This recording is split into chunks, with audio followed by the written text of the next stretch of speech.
Hello everyone, today we are going to solve question number 2.31 from Fundamental of Electric Circuits by Alexandro and Sediku. The question is, we have to calculate I to I5 in a given circuit. हमें असल में देखा जाए तो हर register के across एक current की value मालूम करनी, जैसे कि I1 जो कि 3 ओम के अक्रॉस है, 4 ओम के अक्रॉस I2 एंड इस तरह से I5 जो कि 2 ओम के अक्रॉस है. तो इसको सॉल्व करने के लिए डिफरेंट अप्रोचेस हो सकती हैं, पर लेकिन मैं जो अप्रोच यहाँ यूज़ कर रहा हूँ मुझे लगता है कि वो सिंपल है और हर किसी को अंडरस्टैंडेबल भी है. देन तो इसको सॉल्व करते हैं, स्टार्ट करते हैं सोल्यूशन. एंड देखा जाए तो अगर हमें ये तीन रजिस्टर्स जो यहाँ पर दिए हुए हैं 2, 1 और 4 ओम के रजिस्टर ये आपस में पैरेलल हैं, अगर इनको पैरेलली सॉल्व करें तो हमारे पास सर्किट कुछ इस तरह बनेगा. 200 ampere voltages, and then here is 3 ohms of resistor जिसके across I1 है, and then we have got or calculated here which is 0.571 ohm. 4, 1, 2 का जो इक्विवेलेंट रेजिस्टेंस है जो कि R इक्विवेलेंट है, इनका जो पैरेलली सॉल्व करेंगे तो 0.571 ohms ही कैलकुलेट होगी. And we know that if both of these resistors are in series, then we can simply add it. Therefore we will get I1.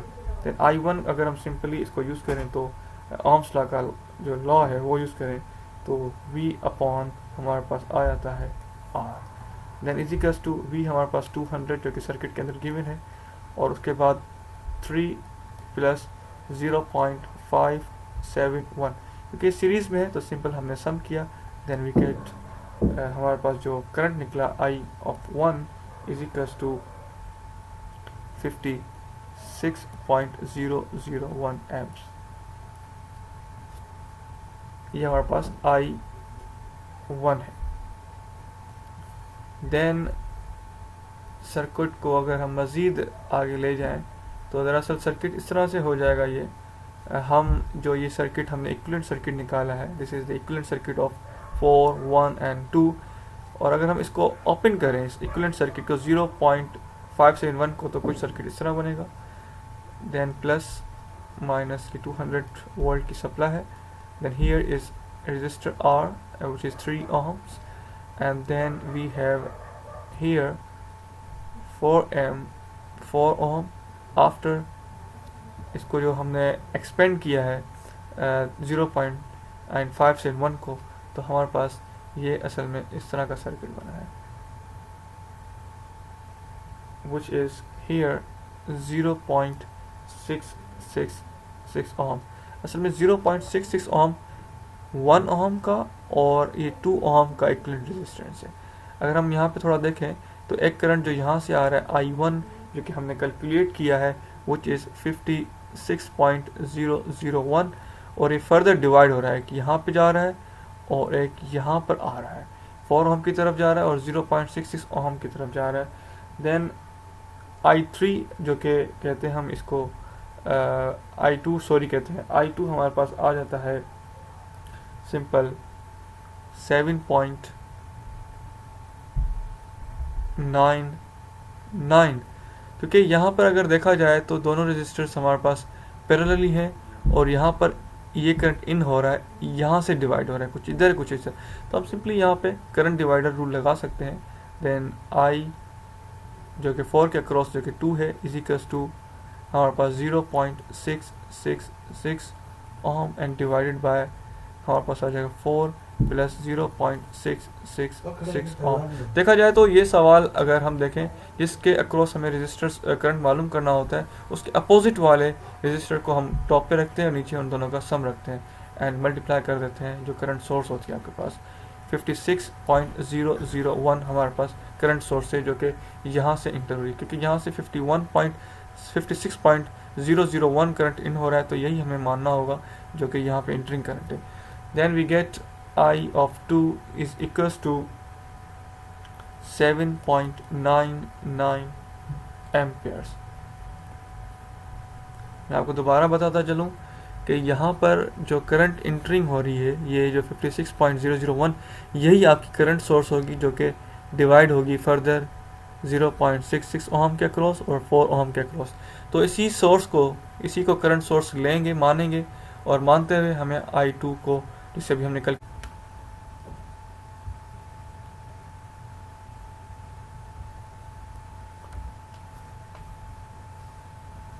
till now we have calculated I2 is equals to 7.993 amperes. तो इसके बाद जो circuit हमें मिलता है, जो कि simply इस तरह का मिलता है, ये 3 ओम, एंड देन जो डिवाइड हो रहा है आपके पास करंट 3 ओम के अक्रॉस जो करंट हो रहा है, करंट जो डिवाइड हो रहा है, जो करंट है वो हमारे पास असल में 56.001 है, और वो फर्दर डिवाइड हो रहा है 4 ओम के अक्रॉस, जो कि यहाँ पर 7.993 है, और बकाया करंट इस तरफ जा रहा है, जहाँ पर हमारे पास एक और रेजिस्टेंस है जिसे हम कहते हैं, जो कि इन दो का यानी 1 ओम और 2 ओम का इक्विवेलेंट है, जो कि हमारे पास आता है 0.666 ओम। कुछ करंट इधर जाएगा और कुछ करंट इधर आएगा। तो हम यहाँ पे जो करंट आ रहा है, जो इंटरिंग हो रहा है हमारे पास, वो है I3।